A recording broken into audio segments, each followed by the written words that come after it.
Assalamualaikum warahmatullahi wabarakatuh. Halo teman-teman semua, apa kabar?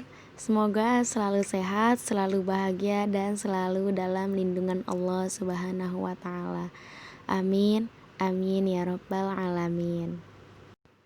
Perkenalkan, nama saya Elizabeth Osnaini dengan NIM 201520178. Saya mahasiswa dari Universitas UIN Sultan Maulana Hasanuddin Banten, Prodi Bimbingan Konseling Islam, Fakultas Dakwah. Pada kesempatan kali ini, saya memilih teori psikologi behaviorisme.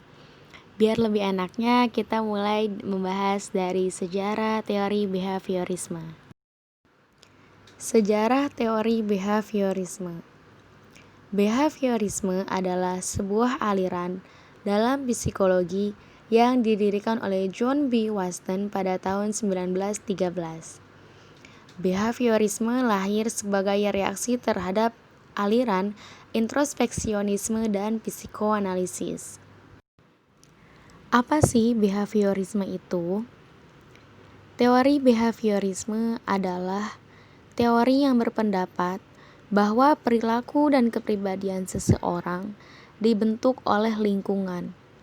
Bahkan, salah satu tokoh teori ini yakni Skinner mengatakan bahwa individual's personal history of reinforcement. Jadi, seseorang yang dilahirkan ke bumi tidak membawa bakat apapun, sekalipun dari genetik. Kemudian, bagaimana cara kerja teori ini? Yakni dengan memberikan rangsangan atau stimulus kepada manusia. Karena menurut teori ini, hampir semua perilaku manusia hasil dari pengondisian dan lingkungan. Untuk membuktikan kebenaran dari teori ini, akhirnya Watson pun melakukan percobaan kepada bayi berusia 9 bulan yang diberi nama Little Albert. Mulanya, Little Albert ini tidak mengenal apapun dan tidak mengetahui apapun. Hingga suatu saat, Watson menunjukkan kepada Albert seekor tikus putih kecil. Respon yang diberikan Albert pun masih biasa saja, karena ia tidak mengetahui apa yang dimaksud dengan tikus kecil tersebut. Hingga ketika Albert ingin menyentuh tikus itu, Watson pun memberikan rangsangan di belakang kepala Albert dengan memberikan suara-suara yang begitu keras. Kejadian ini dilakukan secara berulang, hingga akhirnya menimbulkan dampak. Setiap kali Albert melihat tikus kecil berwarna putih, ia akan merasa takut dan cemas.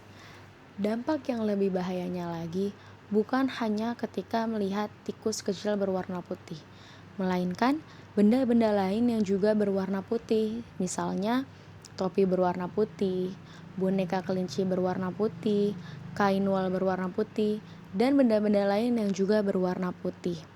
Ia akan menimbulkan dan menunjukkan respon yang sama ketika ia melihat tikus kecil berwarna putih.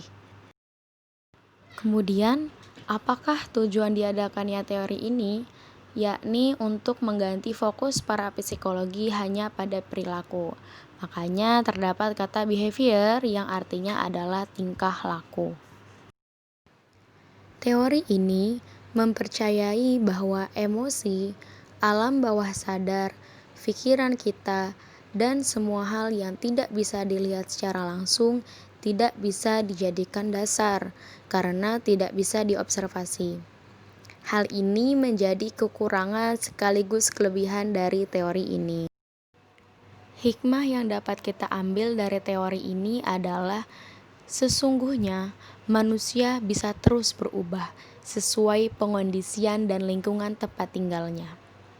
Bisa saja yang tadinya tidak mengetahui menjadi tahu, yang tadinya bodoh menjadi pintar, yang tadinya tidak ahli sama sekali menjadi sangat jago, atau bahkan sebaliknya, yang tadinya jago menjadi tidak jago, yang tadinya pintar malah menjadi bodoh, yang tadinya rajin malah menjadi malas, sesuai dengan pengondisian dan lingkungan. Baik, mungkin cukup sekian yang bisa saya sampaikan. Kurang lebihnya mohon maaf. Wassalamualaikum warahmatullahi wabarakatuh.